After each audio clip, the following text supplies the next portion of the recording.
से घूमने के लिए आता है।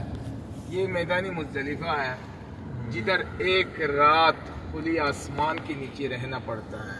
अच्छा, जिस मैदान में हमारा नबी ने आके कुरान में बता दिया अज़्कुरिल्लाह, अज़्कुरिल्लाह मतलब जिक्र करो, इबादत करने के लिए बोला।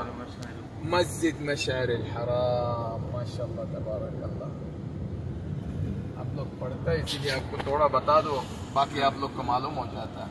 मस्जिद मशअरिल हराम जो है वो कुरान में जिक्र है, आपको तो मालूम है। हमारा नबी ने पूरी रात उम्मत के लिए दुआ किया था। ये मस्जिद देख रहा ना, ये एक साल में जिस दिन जुल्हज्जा 9 तारीख 10 मगरिब ऐशा इधर आके पढ़ना पड़ता है। ये देख रहा ना, इस मस्जिद में हमारा नबी ने पूरी रात उम्मत के लिए दुआ किया था। मशअरिल हराम, ये देखो लिखा हुआ है, लिखा है। मस्जिद मशअरिल हराम, अज़्कुरिल्लाह इंद मस्जिद मशअरिल हराम। और रात इसके बीच इस ग्राउंड में गुजारते हैं। अभी तो ये यही मैदान में इस साल में देखो पहाड़ के ऊपर में भी लोग दिखाया जाएगा। हाँ बिल्कुल।